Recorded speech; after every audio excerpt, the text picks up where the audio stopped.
그 막판에 갑자기 공천 벼락이 떨어진 자 있어요. 조수진이가 그 이 성폭력 가해자만 골라다니면서 변호를 한 그 변호 이력이 드러나면서 갑자기 사퇴하고 새벽에 그날이 바로 후보 마감 날이었거든요. 그래서 막 급하게 공천 받은 게 한민수라는 자입니다. 이 자가 이제 그래서 등록을 하긴 했어요. 등록은 했는데 국회의원 투표는 강북을 등록한 강북을에 주소지가 있어야 강북을에서 투표하잖아요. 그 이자가 주소도 못 옮긴 상태예요. 주소는 송파랍니다. 그리고 전입신고 마감이 지나버렸대요. 그래서 지가 국회의원 나가는 강북을에서는 아예 투표 자격이 없다는 겁니다. 선관위는 지역구 후보가 외지에 자기 지역구가 아닌 다른 지역에 주소를 등록한 건 참 이례적이다. 뭐 그렇게 한마디 총평을 했습니다. 예. 더불어민주당 공천이 얼마나 파행이었는지 마지막까지 얼마나 개판이었는지가 아주 잘 드러나는 사례입니다. 충청남도 서산하고 태안이죠. 이 지역에 더불어민주당의 조한기라는 자가 출마를 했는데 여기엔 국민의힘의 성일종이 있습니다. 근데 이제 조한기라는 자가 뭐 자기 유튜브죠. 하는데 거기서 뭐 자기를 이제 설명하면서 후보가 자기 설명하다 보면 아무래도 좀 뻥도 좀 들어가고 좀 과장도 들어가고 그러잖아요. 근데 어쨌거나 할 게 있고 안 할 게 있지. 뭐 어쩌 하다 보니까 학생운동 하게 됐고 그래서 뭐 연대 다녔죠 이 친구가. 네, 연대일 거예요.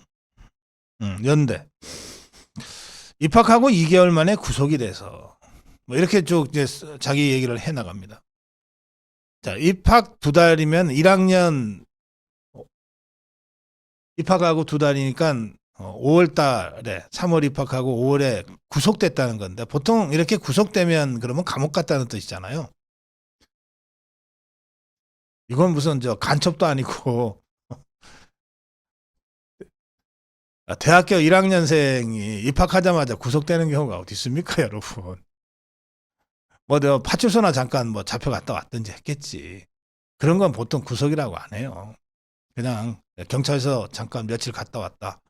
뭐 가서 훈방 조치 받았다. 뭐 그런 식으로 얘기하죠.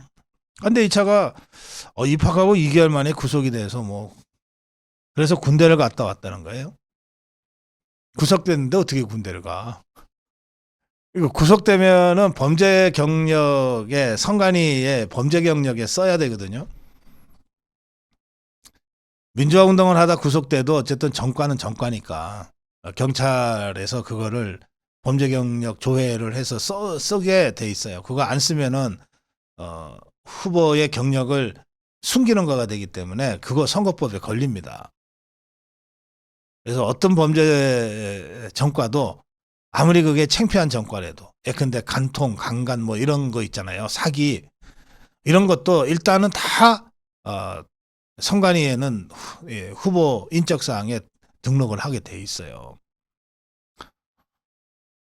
근데 이 자가 입만 열면 정의 외치는 그 민주당의 후보 아니에요.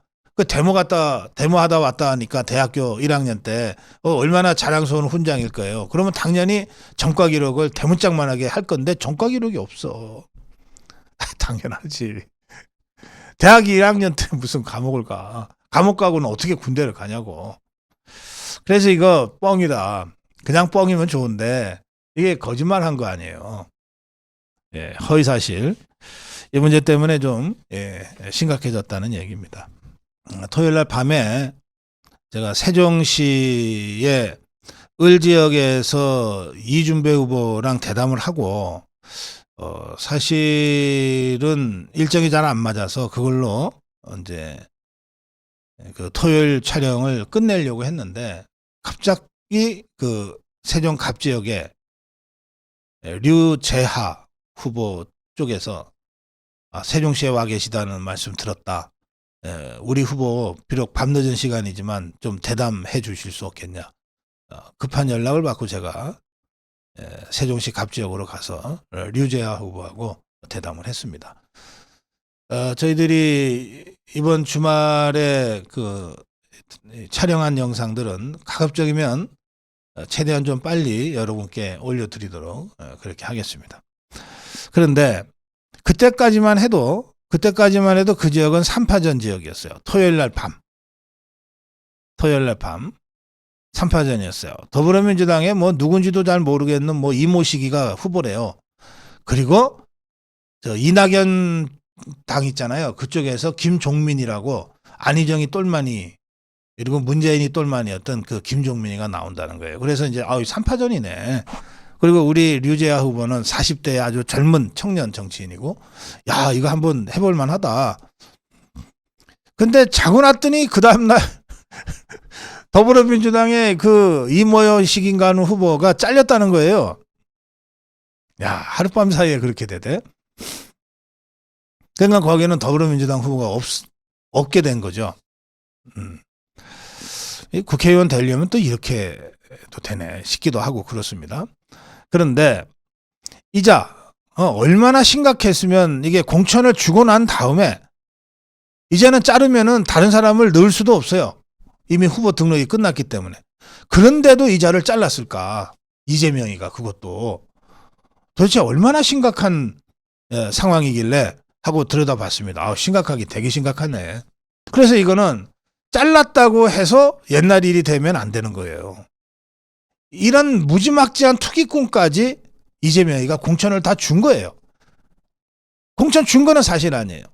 취소는 그 다음에 있었고 이 얼마나 무지막지한 공천이었는지를 잘 보여주는 사례입니다. 한번 보겠습니다.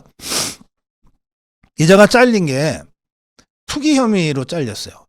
투기를 했다는 이 혐의 때문에 잘렸는데 공천을 이제 잘렸어요. 이자의 그 재산이요. 38억 300만 원이에요. 38억 3. 이거 다 후보로 선관위에 등록을 했기 때문에 선관위에 자료로 다 공시가 돼 있는 거예요. 그러니까 후보가 지가 정리해서 신고한 거예요. 이자에 따르면 이자의 그 재산은 38억 300만 원이에요. 근데 이자의 그 대출 있잖아요. 그게 37억 6,900만 원이에요. 그러니까 재산으로 등록한 것하고 거의 같은 돈을 대출을 받았죠. 그러면 이자가 재산으로 등록한 게 뭐냐? 아파트 4채, 오피스텔 6채, 상가 1채, 임차권 1채. 이게 다예요. 현금이 있는 것도 아니야. 그런데 이 아파트 4채, 오피스텔 6채, 상가 1채, 임차권 1채를 전부 시세 차익을 이용해서 이 투기를 한 거예요. 야, 이 대단하네, 이자가. 시세 차익을 이용해서 이 투기를 했어요. 그런데 이 38억 원어치를 산 거 아니에요. 융자를 받아가지고 뭘 받아가지고 산 거 아니에요. 그 38억 원에 해당되는 37억 6,900만 원 거의 전부죠.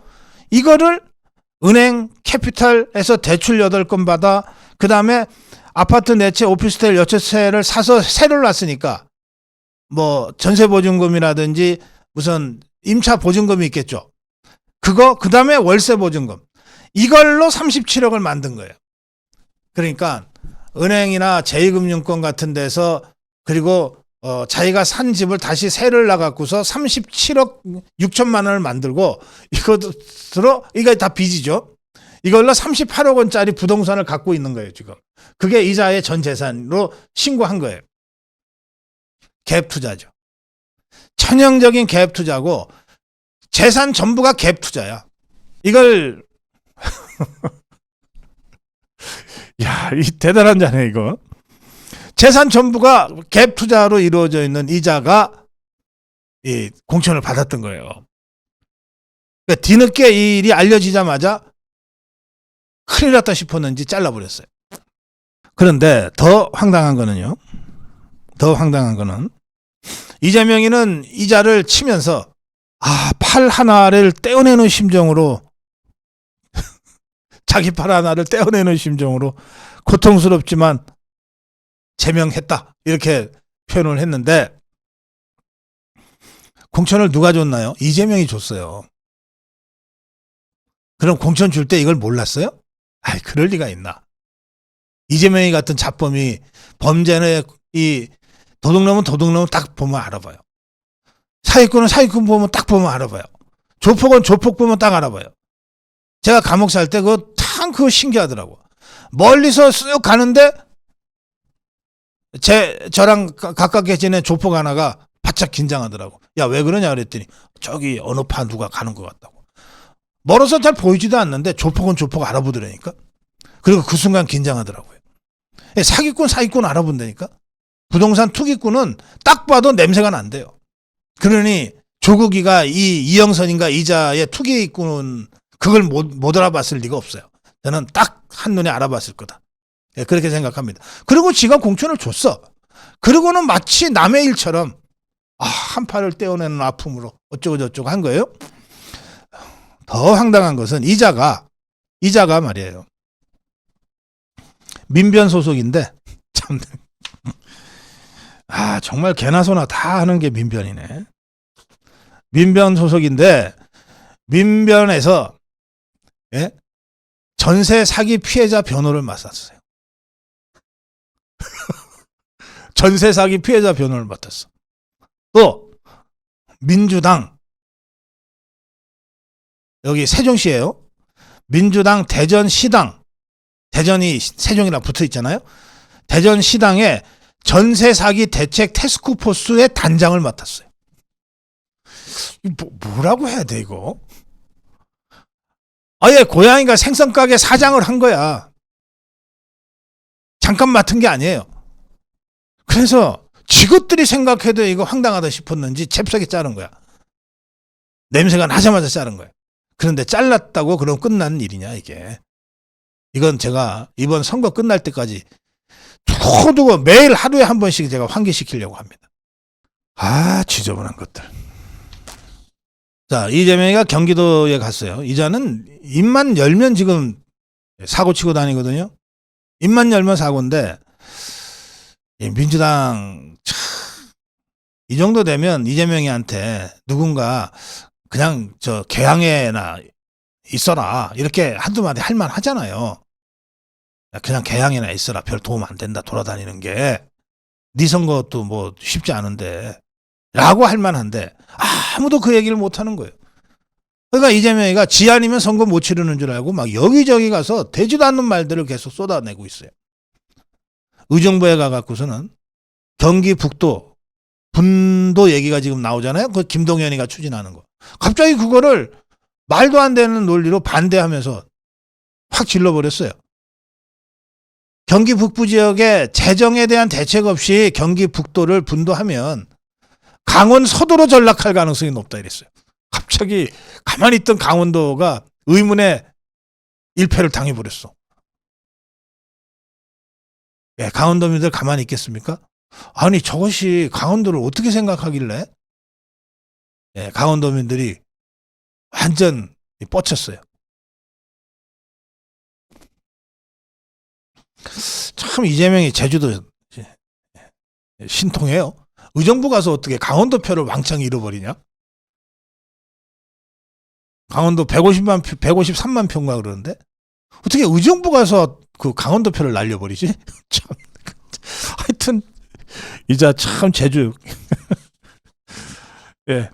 뭐 유감 표명했어요. 더불어민주당에서도 뭐 다르게 말을 못하는 거예요. 좀 표현이 과했습니다. 원래 취지가 그게 아닙니다도 못해 지금. 아이고 참.